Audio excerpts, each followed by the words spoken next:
When Patrick and Joan Leigh Fermor bequeathed their Kardamili home to the Benaki Museum, they wanted it to become a refuge for people seeking space, time, and inspiration for a project.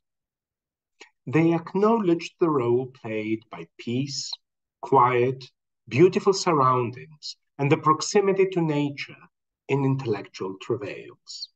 And they had actually fashioned their abode with this in mind. Secluded, suspended between the sea and the steep slopes of Taygetus, bathed in warm light, the Patrick and Joan Leigh Fermor House is the quintessential hospital for the soul. Since its reopening in 2019, and despite the challenges faced due to the pandemic, scholars have found refuge there, either as honorary or as regular fellows, always courtesy of the Benaki Museum. One of the fruits of honorary fellows' labors in this sublime setting is the annual lecture which they share with the museum's virtual audience. In 2022, Professor Roderick Beaton, Emeritus Corrèze Professor of Modern Greek and Byzantine History, Language and Literature at King's College London, discussed British Φιλελληνισm from Lord Byron to Patrick Leigh Fermor. In 2023, Professor Oliver Taplin, Emeritus Professor of Classics at Oxford University, offered us an exploration of how every ancient Greek tragedy was a collaboration.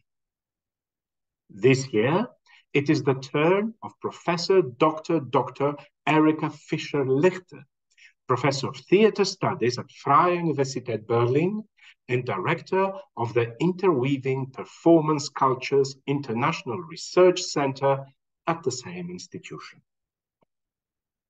Freie Universität Berlin is one of the 3 academic institutions with which the Benaki Museum has partnered in order to create a network of distinguished friends of and a program of exciting events for the Leigh Fermor House. This lecture is co-organized with the Center of Modern Greece at Freie Universität. Professor Fischer-Lichte dedicated herself to the study of theatre, Slavic languages and literatures, German philology, philosophy, and psychology, before she embarked upon an academic career dedicated to modern Greek literature, comparative literature, and most importantly, theatre studies. She has taught these subjects at universities across Germany, in Frankfurt am Main, Bayreuth, Mainz, and eventually Berlin. Students in several countries outside Germany, China, India, Japan, Russia, Norway, the United States, Sweden, Portugal, Spain, Brazil, Cuba, and I'm glad to add Greece, also had the privilege of her teaching. Her affiliations include the Academia Europaea, the Academy of Sciences Göttingen, the Berlin-Brandenburg Academy of Sciences, and the National Academy of Sciences Leopoldina in Halle. She was also president of the International Federation of Theatre Research for years. Her publication record is dizzying and includes over 30 books and above 300 articles touching on aesthetics, the theory of literature, the history of theatre, as well as contemporary theatre, semiotics, and performativity. 2 of her books have been translated into Greek. Without further delay, I take great pleasure in welcoming Professor Fischer-Lichte and look forward to her lecture, Φιλελληνισμός and Theatromania in Germany since 1800. Thank you so much for your kind words, Dr. Manginis. I will talk about Philhellenism and Theatromania in Germany. Although it is impossible to identify a particular date to mark the beginning of Philhellenism and Theatromania, two of the characteristic features of the German Bildungsbürgertum, or educated middle class, of the 18th century, the year 1755 nevertheless stands out. That year, Johann Joachim Winckelmann's treatise Reflections on the Painting and Sculpture of the Greeks was published, and would soon come to be seen as the cornerstone and foundational document of Philhellenism. The same year, Gotthold Ephraim Lessing's first domestic tragedy, Miss Sarah Sampson, premiered. It was first performed by the Eckermann Troupe in Frankfurt on the Oder on 10th July 1755. In a letter to Gleim, dated 25th July the same year, Ramler reported on the unusually powerful effect of the play. Herr Lessing's tragedy was performed in Frankfurt, and for 3.5 hours the audience sat weeping, silent as statues. Even if these two events at first glance appear to have been entirely unrelated, they did share a common root and motivation: to banish Frenchified German court culture once and for all. By the middle of the 18th century, French were the language generally spoken at the courts of the over 300 German states. Theatre performances were staged by French companies and opera performances by Italian opera societies. Courtly life was still modeled on Louis XIV's court. The Prussian king, Frederick II, the so-called Great, for instance, despised the barbaric German language and did not admit any German companies to his court. If he allowed Germans to work for him, he offered them a drastically reduced salary. In 1765, a few years before his death, Winckelmann applied for the position of royal librarian at the Prussian court and asked for 2,000 thalers on the advice of a friend in Berlin. He received the following reply from the king: "For a German, 1,000 thalers will do." In this context, Winckelmann's treatise and the first performance of Lessing Miss Sarah Sampson were clearly both part of a drive to document, proclaim, and spread the new values advocated by the rising middle class. The noble simplicity and quiet greatness which Winckelmann attributed to the Greek masterpieces that were meant to replace the French Baroque and Rococo bombast so prevalent at the German courts. Lessing's play advocated the family values of a gentle father and his virtuous daughter, along with the ideal of natural behavior as the true values of the middle class, thus setting a sharp contrast between the coldness, depravity, and artificiality of the nobleman at the courts and this new wholesome lifestyle of the bourgeoisie. However, even if Winckelmann and Lessing saw eye to eye in their rejection of the values embodied by the German courts, they were fighting on two different fronts, so to speak. Winckelmann focused on the cult of beauty, which he felt could not be achieved only by imitating nature. I quote, "Connoisseurs and imitators of the Greek masterpieces find in them not only nature as its most beautiful, but something larger than nature, that is to say, certain ideal forms of beauty."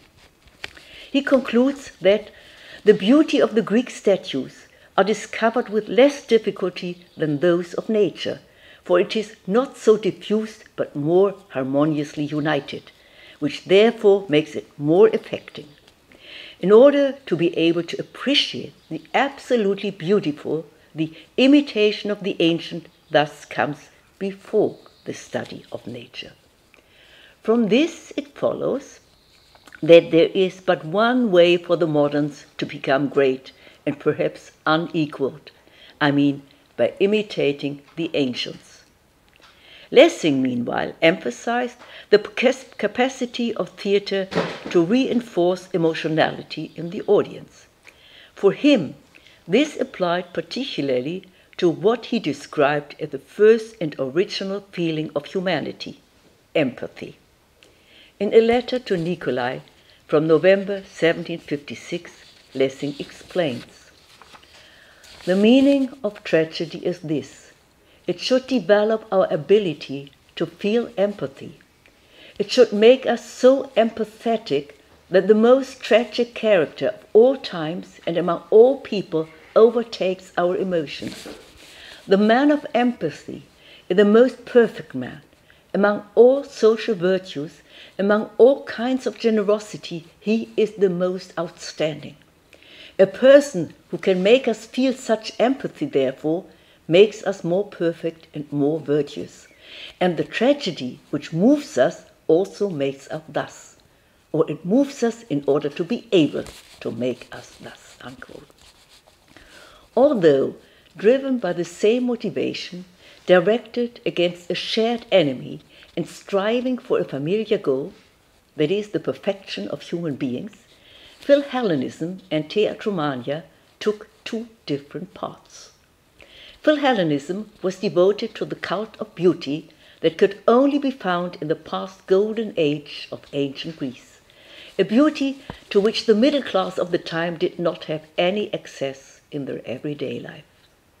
Theatre, on the other hand, was to address this everyday life, that is, the problems faced by members of the middle class and the difficulties they overcame by realizing their own constitutive principles, family values, as well as the human ability to feel empathy. Philhellenism's cult of beauty around the Greek masterpieces and the theatre's focus on new values to cope with the middle class daily hardships can thus be regarded as two sides of the same coin. Over subsequent decades, their relationship would undergo a number of transformations, which at first glance appear to underlie their differences. However, both ultimately strove to develop, integrate, and realize a new ideal, that of Bildung. This term is usually translated as self-cultivation, and the concept gradually came to signify the development or unfolding of an individual's full potential. There is no equivalent in English to capture the idea of Bildung. Perhaps the terms culture development and culture education come closest. In the United Kingdom, from the 1930s onwards, writers such as Raymond Williams, Stuart Hall, and most formatively George Orwell emphasized the importance of cultural development, especially for people without a university education. However, this marks an important difference. In Germany, Bildung was meant as a lifelong process of developing one's own potential, in this case to be realized by the bourgeoisie, the educated middle class, in order to prevent a revolution.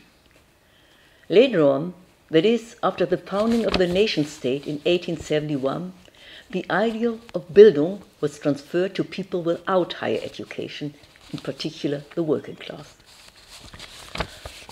The first step to Bildung was the discovery of Shakespeare. In his speech, Shakespeare a Tribute, held in the autumn of 1771, Goethe declared, "I, who mean everything to myself, everything I know only through myself. Thus exclaim those who have self-awareness." These words describe the core of the Storm and Stress movement, as well as the ways its followers saw themselves. The new movement was formed as a critique and radicalization of the Enlightenment and manifested itself explosively in the relative short period from 1771 to 1776. It was led by a group of young middle-class intellectuals who strove to liberate themselves from their oppressive backgrounds in order to live as free poets. This new generation of middle-class intellectuals no longer believed in adopting middle-class morals and values that stood in opposition to the courtly lifestyle. Instead, they discovered a new awareness of the unique nature and originality of their own individual selves as something that transcended social class. Unique individuality replaced the middle-class family as the most important reference point. The discovery of the individual occurred alongside that of Shakespeare. As Goethe explains in his tribute, the first page I read made me a slave to Shakespeare for life. And when I had finished reading the first drama, I stood there like a man blind from birth to whom a magic hand has all at once given light. I realized and felt intensely that my life was infinitely expanded. Everything seemed new to me, unfamiliar, and the unaccustomed light hurt my eyes. I struggled free and knew for the first time that I had hands and feet. Goethe describes his encounter with Shakespeare as the restoration and liberation of his self. The confrontation with Shakespeare led a new self-understanding, creating the demand for a new kind of theatre. The theatre director, Friedrich Ludwig Schröder, was the only one who consistently worked towards staging works by members of the new Storm and Stress movement. Although he produced nearly all of the movement's most important plays in Hamburg, his success was limited, as audiences did not warm to these new characters. The Hamburg audience of that era, not unlike its London counterpart, could not have tolerated the true Shakespeare on stage. The general audience challenged the middle-class intellectual's new light-build. Goethe's judgment from his tribute speech seems to accurately represent the attitude of his contemporaries. I quote, "And how can our century dare judge nature? How should we know nature, we who from childhood have felt in ourselves and seen in others nothing but restraint and artificiality? Shakespeare guides us through the entire world, yet we pampered novices cry out at the sight of a grasshopper, 'Master, it's going to eat us alive.'" Nonetheless, the production that followed Othello, The Merchant of Venice, King Lear, and Measure for Measure, were keenly received. Even if the young intellectual's new light-build was not unanimously accepted, at least it was not vehemently rejected. It seemed that to a certain extent, some spectators were willing to discuss it. Here, theatre served as a public forum in which the different members of the middle class had the possibility of negotiating and maybe even come to an agreement on which values to cherish. Schütze writes in his History of Hamburg Theatre from 1794, "The audience showed an unprecedented enthusiasm for its theatre, which was never more justified.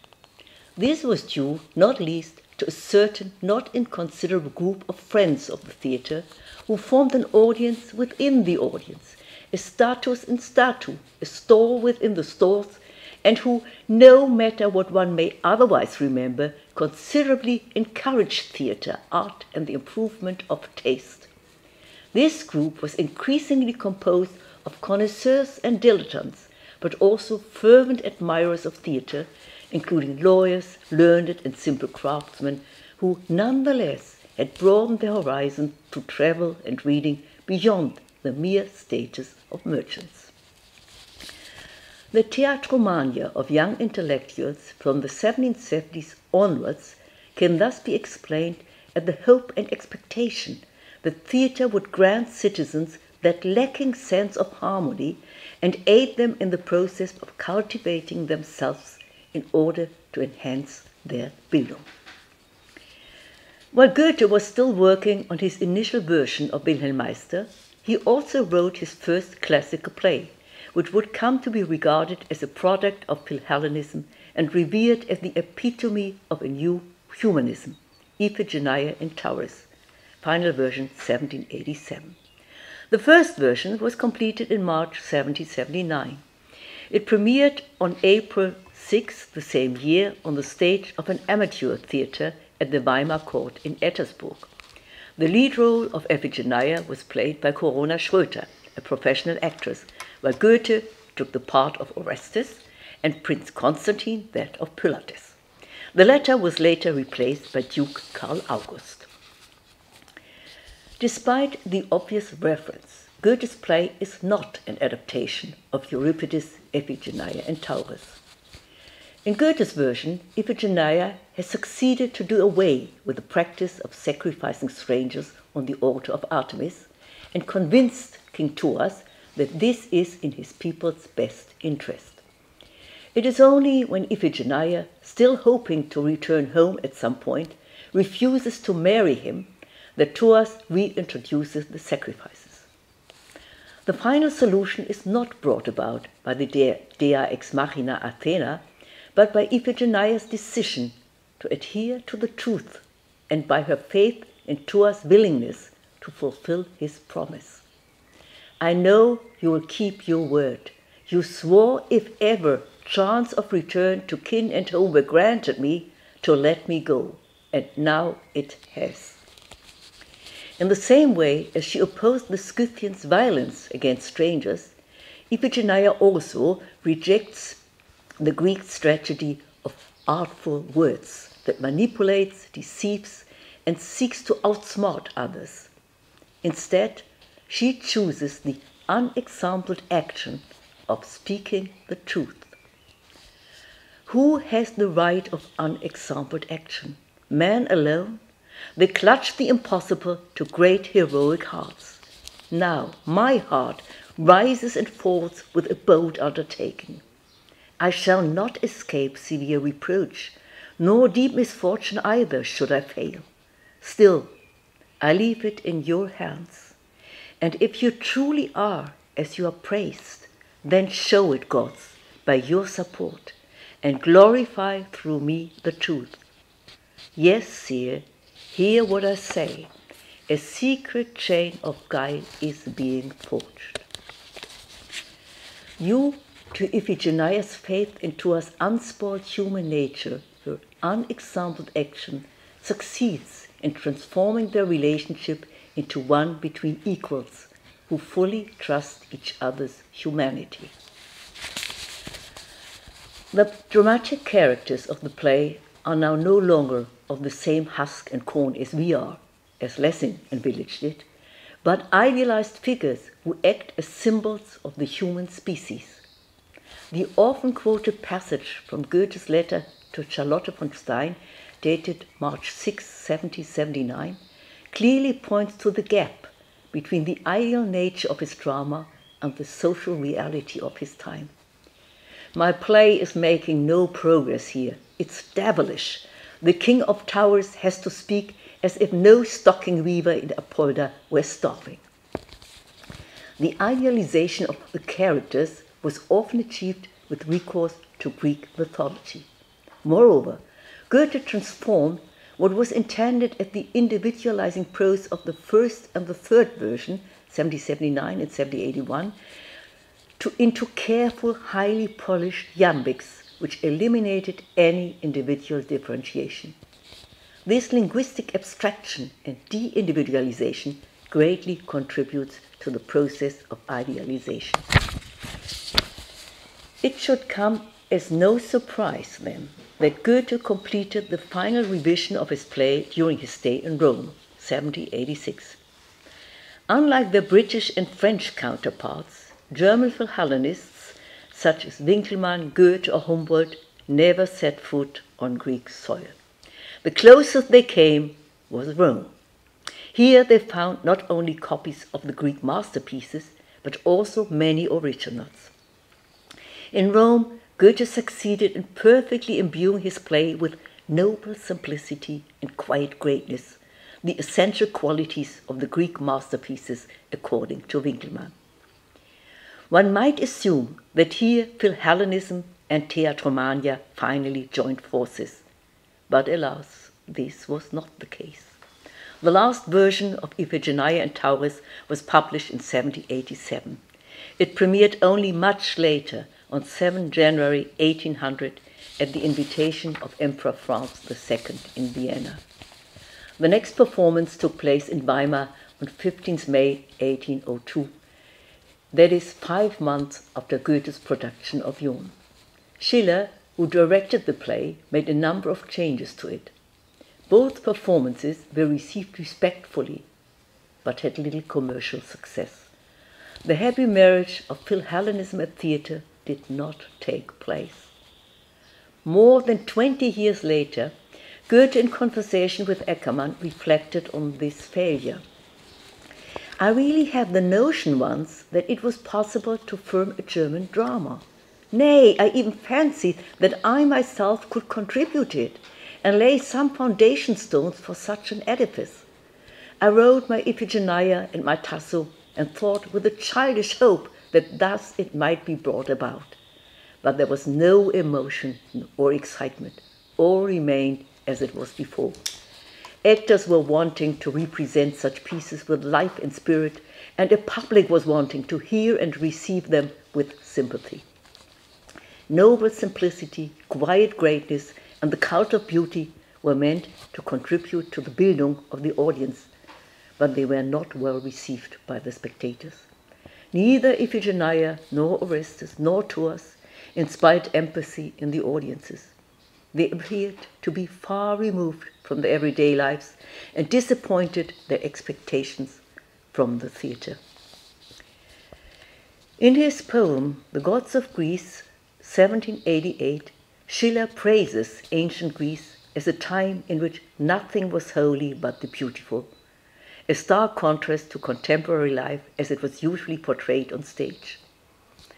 That time the happy world was guided, ye gods, by your indulgent hand, when over happy men presided fair beings born of fableland. Ay, what another age existed when your mysterious rites were paid, when garlands for their shrines were twisted, Venus, enchanting Cyprian maid. Gone forever, this beautiful world could be revived in poetry, but not, it seems, on the stage. Goethe's Iphigenia respected the conventions of the modern stage, but neglected to take into consideration the tastes and expectations of the audience. As a result, it was not successful. What then prompted the trend to stage Greek tragedies? Modern viewers could directly access Greek sculptures by their very materiality, form and shape, even if they were taken out of the original context and perceived very differently from the way the ancient Greeks might have done. Yet, viewers would assume that their encounter with such Greek masterpieces was a first-hand experience of ancient Greek culture, allowing them to draw relevant conclusions about it. Those who studied the Greek language and could read the Greek tragedies would not only enjoy and admire their poetic and other qualities, but also confidently make assumptions about ancient Greek culture. They could ignore the theatrical conventions of ancient Greek theatre when passing judgment on the plays. But what happened when a Greek tragedy was performed on a modern stage? The Greek stage convention, as far as they were known at the turn of the 18th to the 19th century, were strange enough. What to make of the fact that their performances were part of a festival? How to deal with the chorus? What about the Deus or Dea ex machina? And although all the violent and cruel actions were only narrated and never performed on stage, how could one possibly reconcile them with the modern audience's morality? How could these plays contribute to the audience's Bildung? Since all performances come into being through the interaction of actors and spectators, this encounter must allow for the spectators to develop their potential. How could this be achieved by performances of Greek tragedies? In his conversation with Eckermann, Goethe not only blamed the spectators for the lack of sympathy for his classical plays, but mainly held the actors responsible for their failure to perform these plays with vigor and spirit. If this holds true for Goethe's Iphigenia, it would apply even more to the staging of Greek tragedies. Theatre would have to be reformed in order to bring together Philhellenism and performances of Greek tragedy. When in January 1791 Goethe took over the directorship of the Weimar Court Theatre, he transformed it into an experimental stage and attempted to formulate a new theatre aesthetics that would allow the productive application of the principles of ancient Greek art to modern theatre and thus contribute to the audience's Bildung. one might assume that such an experimental theatre would have opened up the possibility to develop and test this novel aesthetics and determine whether it allowed for or maybe even nurtured a happy marriage of Philhellenism and Theatromania. If it was indeed imaginable at that time, the Weimar Theatre would have been the only suitable place for this to happen. However, as we shall see, even here, the performance of a Greek tragedy, which did in fact take place, was met with skepticism, if not outright hostility. It is no coincidence that Goethe took over as director of the Weimar Court Theatre less than 1.5 years after the French Revolution, and that he began rewriting his novel Wilhelmeister during the year 1791. While his theatre reform aimed at creating performances as autonomous works of art, as against imitations of natural or social realities, Goethe reformulated his concept of Bildung in Wilhelm Meister's apprenticeship. The new theatre aesthetics and the concept of Bildung were not only related, but in fact interdependent. Goethe did not welcome the French Revolution. It seems likely that he intended his concept of the autonomy of art and the promotion of Bildung, which he felt granted the individual the possibility to develop their full potential, to function as a force against revolution. In Goethe's view, a theatre aesthetics aiming to mirror social reality by confronting the spectators with their own world and causing them to identify and empathize with the dramatic characters would fail to achieve these objectives. For this to happen, however, spectators must be prevented from identifying with the dramatic characters and from feeling empathy. This would require a new art of acting that would do away with any kind of realistic psychological representation. In the first years of his directorship, Goethe formulated his rules for actors. The overall guideline defined the principal relationship between actors and spectators. I quote, "The actor must always remember that he is there for the sake of the spectators." Diderot's fourth wall, which Lessing popularized, had to be abolished. Actors were no longer supposed to interact with each other as in everyday life. I quote, "Therefore, actors should not, from a sense of misunderstood realism, play to one another as if no third party were present. They should never act in complete profile nor with their backs to the audience.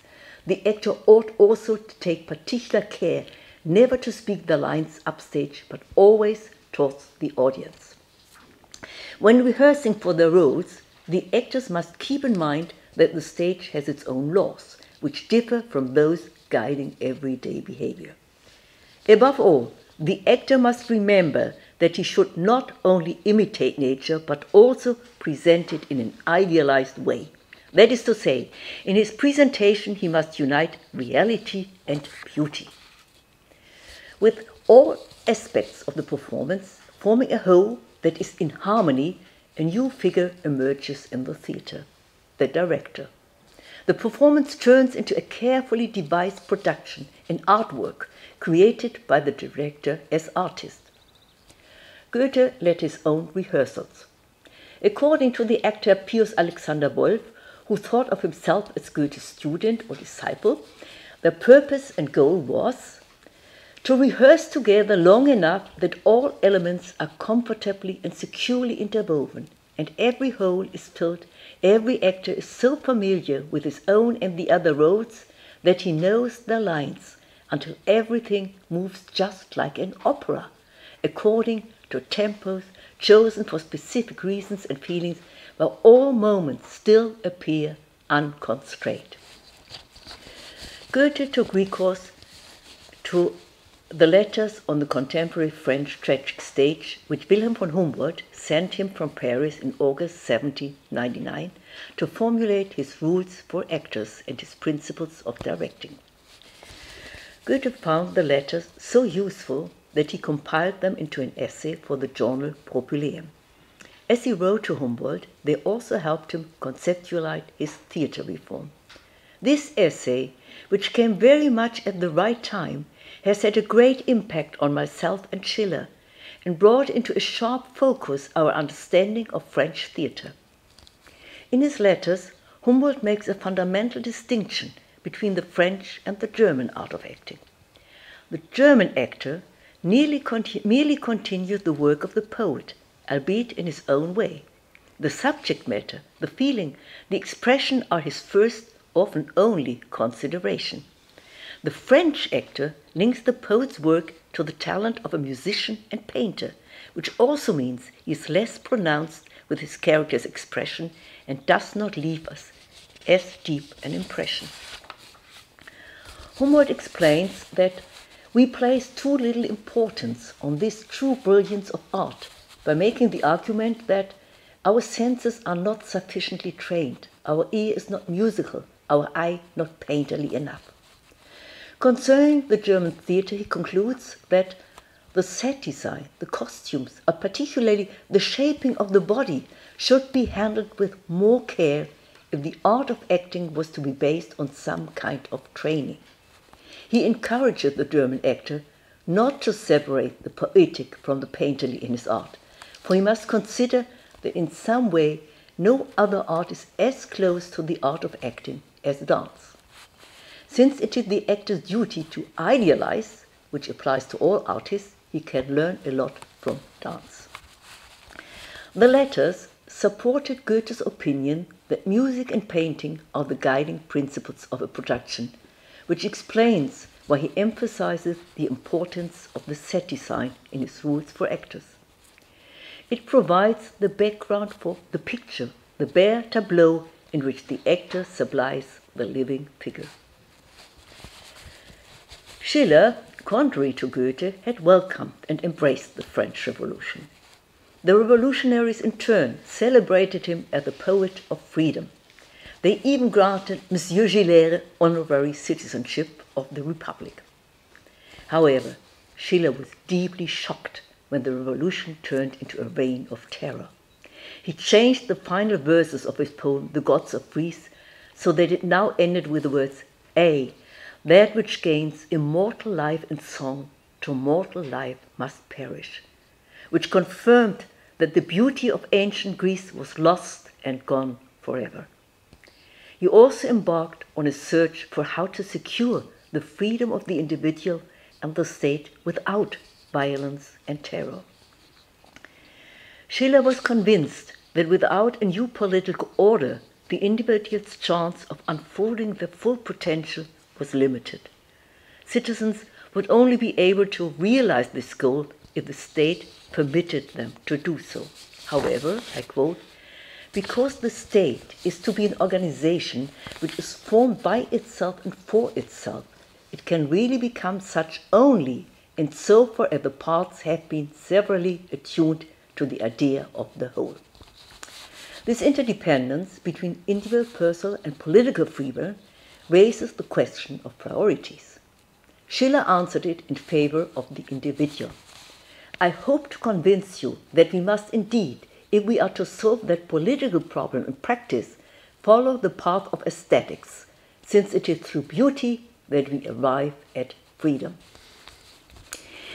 Instead of a political revolution, Schiller advocated an aesthetic education. It is noteworthy that he identified beauty, the key term with regard to ancient Greece, as a prerequisite for political freedom. Yet he did not prescribe a return to the Greeks. Rather, Schiller's argument, based on his idea of history as an ongoing civilizing process, runs as follows. So long as man is pure, not of course crude nature, he functions as an undivided sensuous unity and as a unifying whole. Sense and reason, passive and active faculties, are not separated in their activities, the less do they stand in conflict with one another. His perceptions are not the formless play of chance, his thoughts not the empty play of the faculty of representation. The former proceed out of the law of necessity, the latter out of actuality. Schiller is here describing the age in which Greek culture developed, where man was raising his individuality to the level of the species, and in which man in time can be made to coincide with man in idea. The process of civilization, however, rendered a more rigorous dissociation of ranks and occupations necessary. Schiller attributes a fundamental function to art in general and to theatre in particular, to restore wholeness and totality lost to mankind in this historical social reality. Art is seen as essentially playful, which keeps in balance the laws of nature and the laws of reason that usually fight each other. Man shall only play with beauty, and he shall play only with beauty. Man plays only when he is in the full sense of the word a man, and he is only wholly man when he is playing. The above quote reveals why art is capable of fulfilling this function only when it is autonomous. The symbolic work of art alone is able to sensually represent ethical reasoning, and in this way open up the possibility to the spectators to cultivate, I quote, the whole of our sensuous and intellectual powers in the fullest possible harmony, in the aesthetic distance of their reception process. Reasons given in the philosophy of history thus justify the autonomy of art, which constitutes the only guarantee of bringing about the third stage of human history, when free individuals will interact in a free state. Goethe's new theatre aesthetics, advocated by Schiller from 1796 onwards, was supposed to enable such an aesthetic education. Goethe's production of Euripides' Joan premiered at the Weimar Court Theatre on 2nd January 1802, in a much criticized adaptation by August Wilhelm Schlegel. It was common at the time to adapt plays from different eras in culture, that is world literature, in order to make them more accessible to the spectators. Taking into consideration the moral ideas and norms of the Weimar audience, Schiller, for instance, replaced the porter's scene in Macbeth, 1800, which he found obscene and insulting, with a devout song. For similar reasons, Goethe later reworked Romeo and Juliet, 1812, so extensively that a literary scholar of the 1950s described his version as an amazing travesty. Goethe explained his method in a letter to Caroline von Wolzhofen. The maxim I have followed was to concentrate on all that is interesting and bring it into harmony, since, according to his genius, his age and his audience, Shakespeare was able, even forced, to put together much disharmonious clamour in order to appease the theatre genius of his time. Such adaptations were usually well received. Schiller's adaptation of Gozzi's Turandot, 1802, that is the same year as Joan, in particular was a big success.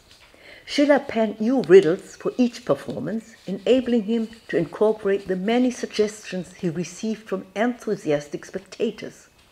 Goethe's method succeeded equally well in mediating a foreign culture to the Weimar audience, or at least in making them receptive to it. Following his reproduction of Calderon's The Constant Prince, he wrote to Sartorius, "This time we have revived a play written nearly 200 years ago under rather different skies and for a rather differently educated audience, with so much vitality that it seems to have come straight out of the oven." Yet, these adaptations did not aim to completely localize and familiarize the play to avoid the spectators feeling perfectly at home in its world. As Goethe explains in the essay The Weimar Court Theatre from 1802, written in response to the two first performances of Joan, the spectator should learn to perceive that not every play is like a coat which must be tailored precisely according to its own current needs, shape and size.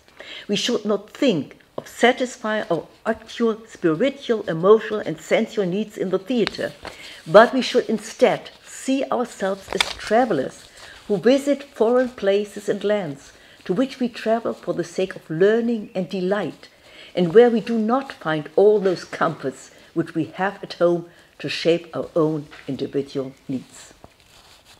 Schlegel's adaptation of Joan turned the play into a foreign land for Weimar audiences, even as some scholars of Altertumswissenschaften and other ardent Philhellenists criticized it for not remaining more faithful to Euripides, which would have meant an even more foreignizing effect due to the sacred nature of the text of the ancient Greek poets. Others criticized it for what they saw as shamelessness that was absent in Euripides' original. In his Tag- und Jahresheft of the year 1802, Goethe begins his entry on Joan with the sentence, "Stage and spectators have already achieved a high degree of Bildung." Well, this underlines that without this high degree of Bildung of actors and spectators, a production such as Joan could not have been conceivable in the first place. At the same time, it implies that the performances of Joan, expertly given with greatest care, as it said, were able to further raise their level of Bildung. What artistic means did Goethe employ to realize this goal with his first production of a Greek tragedy? It is striking that he did not use a chorus, which is missing in Schlegel's version, with Goethe also deciding against reintroducing it. This is all the more surprising since, as Schiller wrote 1 year later, the chorus could be regarded as one of the most effective means to shift the spectator's reception from empathy to aesthetic distance. Instead, Goethe took recourse to another convention of ancient Greek theatre that would have a similar distancing effect, at last he hoped so, masks. In Joan, the two elderly men, Xuthus and Phorbas, wore masks, which, unlike those in antiquity, did not cover the whole face, but left the eyes, mouth, and parts of the cheeks visible. The masks worn by the two elderly men in Joan thus were a continuation of the experiment by extending it to a Greek tragedy while restricting it to just a single group of dramatic characters. The descriptions found in the many commentaries, mostly letters and reviews, allow for the conclusion that Goethe was guided by the principles of the picturesque and of musicality in his staging, striving for an overall harmony between all the elements employed.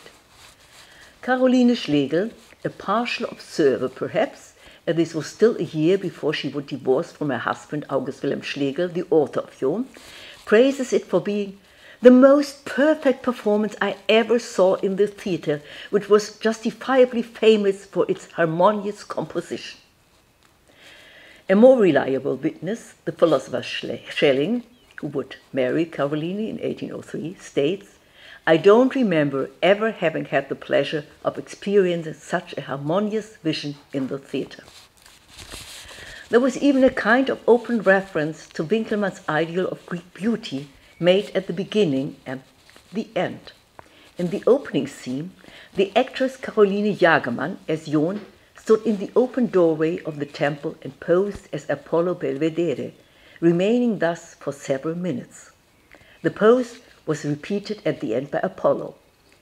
This not only highlighted the relationship between father, Apollo, and son, Joan, but also framed the performance by referring to one of the most famous Greek masterpieces.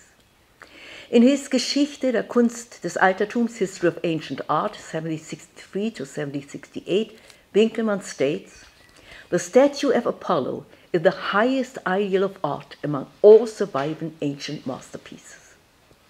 The statue left a deep impression on him. "I forgot all else over the sight of this marvel of art, and I myself adopt an exalted stance in order to gaze at it with dignity."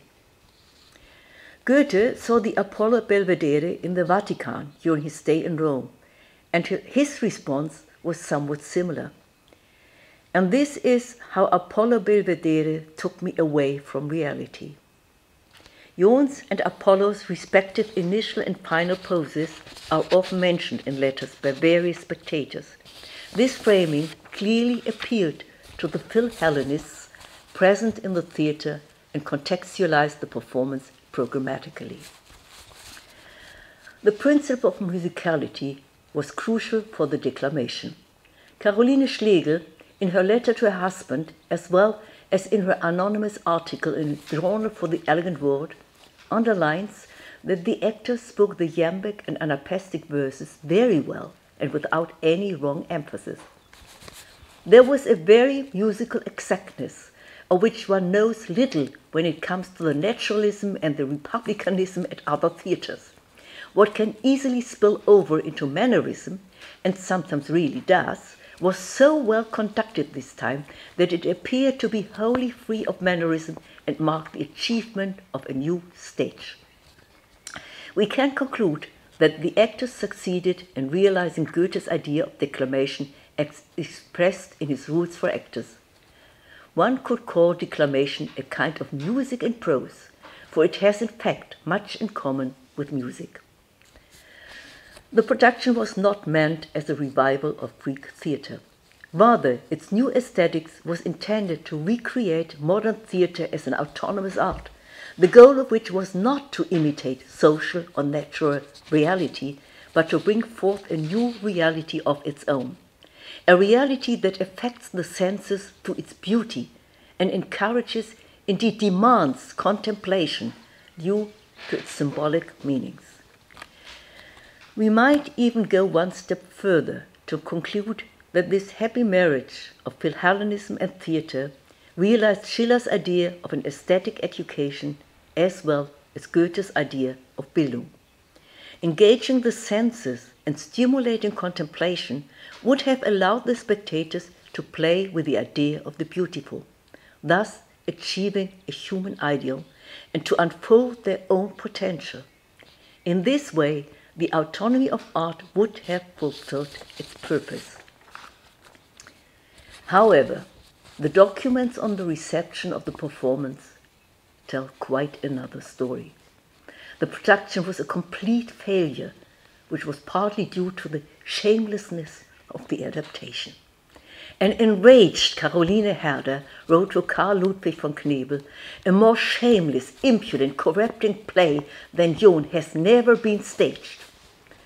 The editor of the journal Des Luxus und der Moden, Karl Bertuch, who attended the premiere in the company of his wife and daughter, elaborates, "Since the audience was not just aesthetic here, but one whose morality, at least seemingly so, must be protected publicly, many of the explicit parts of Joan caused a tremendous unrest among our chaste women and girls." Even after 10 years of Goethe's experimental work at the theatre, parts of the Weimar audience still insisted on defining theatre as a moral institution.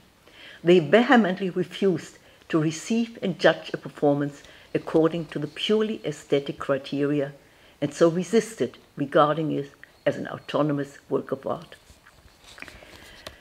Despite Goethe's efforts to reconcile Philhellenism and Theatromania in his production of Joan, many merely saw it as evidence that such a union would never ever work. While imitation of the ancients was much lauded in the fine arts, particularly in sculpture, it was widely rejected with regard to the theatre. The foreignness, for Goethe a necessary prerequisite for enabling aesthetic disciplines, was mostly seen as an unsurmountable obstacle, even by intellectuals. Philhellenism was nurtured by Altertumswissenschaften and centered on the remains of Greek art and on literature, which was to be read in the original. It seemingly did not need performances of Greek tragedies. Still, the fact that a Greek tragedy had been performed, albeit in a scandalous adaptation, and that the production presented a new theatre aesthetics and stirred a lively discussion, set the possibility of performing Greek tragedies on modern stages on the agenda, not only of the Philhellenists, but also of the greater public. At the end, I would like to relate the production of Joan to still another context. Goethe developed his concept of Bildung and his idea on the role that theatre as autonomous art had to play in it as a response to the French Revolution, as did Schiller in his reflections on the aesthetic education of man. At the same time, another discussion on Greek tragedy emerged, also as a response to the French Revolution. Between 1792 and 1807, a flood of publications appeared trying to make sense of the seeming contradiction that on the one hand, Greek tragedy is deeply rooted in the time and space of its origin, that is, in antiquity, but on the other is able to speak to the citizens of the modern world. The philosophy of tragedy and the tragic is based on the modern understanding of cultural difference. The philosophy of tragedy, as developed around 1800, proceeds from the assumption that tragedy presents a form of meaning, a way of making sense of the world.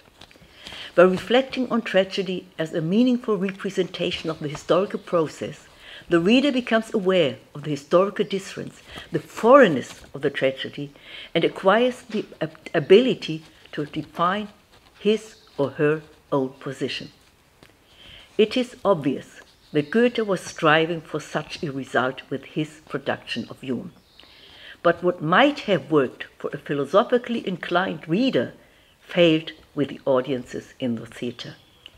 Not only because of its different medial conditions, but more importantly, because the majority of the audience had other expectations and demands when seeing a play staged. They wanted to identify and get emotionally involved. The new art of spectating, which such a philosophical theatre would require, did not hold sway.